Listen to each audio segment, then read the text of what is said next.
one of going to a field trip. We're going to the blacksmith shop.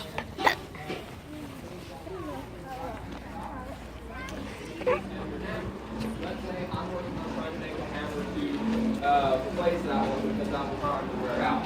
If I'm going to do that, I need some really, really heavy steel. So I'm going to use block of steel just like this to make my hammer.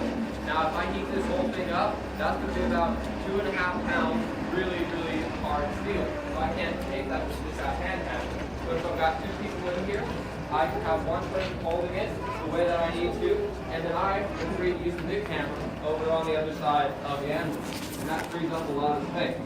But probably the most important thing about all of that is that you get the metal hot first, because if you just got a chunk of steel like this is very hard steel, and if you try and work it, you'll get maybe 2 or 3 hits in before it starts to crack. That's exactly right. And with this type of steel, you need a very high heat to do that.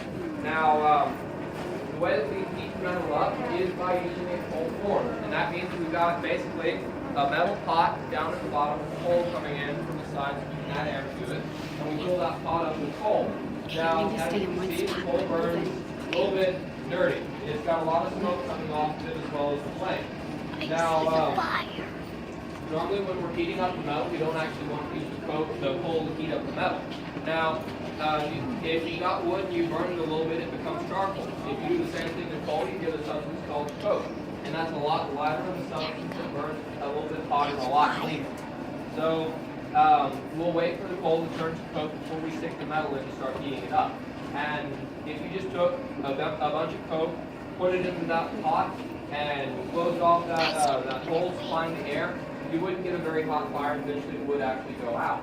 So to keep the fire going and to get it up to the temperature that we need, we add air using that device there that he's turning on. Now that device is called a rotary style bellows, or simply a blower. In the blacksmith shop, we name items very simply. It's either a reflection of the physical properties of the object or the purpose of the object. So in this shop, the blower blows air. The S-hooks, let me see if I can find one. Bet you can't guess why it's called an S-hook. We've also got J-hooks that are named the same way. And probably the best example of all of this is the dead ring. I'll wait for that until he's done there. Now, when we get the metal up to the temperature that he's got there, it becomes a little bit softer and a lot easier to work. And most importantly, it reduces the risk of cracking. With it being up at that temperature, the only way that he could make it crack would be if you were trying to, and that would be splitting the metal down with a chisel. But we can only work it for so long before it gets too cold and we have to stick it back in the fire. But how hot do you think we have to get it up to before we can start working on the metal? Any guesses? A lot hotter. At 200 degrees, you can't even boil water. Yeah. 560, that's getting closer. At that temperature, we'll start to be able to, in blacksmithing terms, draw a temper. And that means that we can soften the metal up to make it useful as a tool rather than as a piece of glass. Yes? 600 degrees is still too cold. We can still temper at that temperature. 900 is getting a lot closer. It's just barely not glowing right there. It's still a little bit too cold to work. Yes? 1,000 degrees is the bare minimum temperature that we can get it to, and that's a temperature at which it starts to glow red. But that's still not quite where we're going to want to start to work it at. 10,000? 10,000 is way too hot. If we got it up to 10,000 in there, we'd melt the hole straight through the bottom of the forge and I'd be out of a job. Yes? Let me think. 2,000? 2,000 is actually the upper range where we're going to work it at. And at that temperature, we're not going to do so much the physical work shaping the metal, but at that temperature we can just about start to weld the metal. And that's when we get it so hot that the surface is molten, and we can take that molten surface and take another molten surface and stick them together and fuse it permanently. So the temperature range that we work the metal between is about 1,000 to 2,000 degrees. And the way that we can tell when the metal gets up to that temperature is by the color of the surface. When the surface of the metal starts to glow red, it's about 1,000. When it starts to glow a bright red, because at 1,000 degrees it's just a very, very dull red that you can barely see in the darkness that we've got in the shop. That's why we've got the darkness in the shop. But at about 1,200 degrees it starts to glow a bright red. at about 1,400. It starts with low orange. You've seen that from where he's been working it at. Personally, I test my luck a little bit every time I stick the metal in the forge. I work it close to about 1,800 degrees. That's a nice honey-colored yellow. A little bit hotter than that, you get a bright yellow.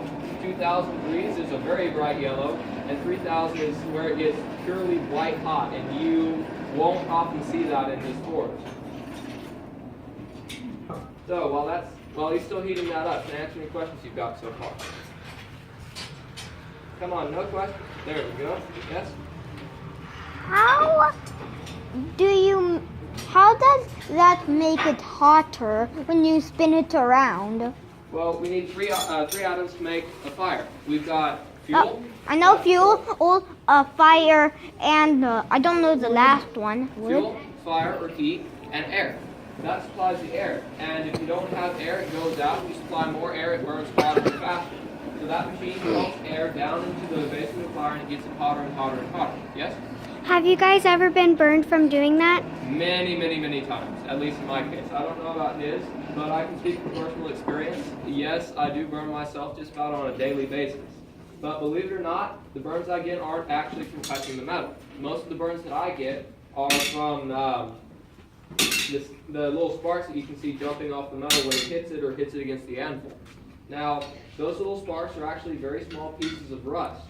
And if you strike it and you've got your hand a little bit too close, that rust can jump out and land on your skin. Now, when you've just been working on it, that rust is still the same temperature as the rest of the metal. So it's still very hot and it can burn you. But since the pieces of rust are very, very, very thin, it doesn't burn you very badly.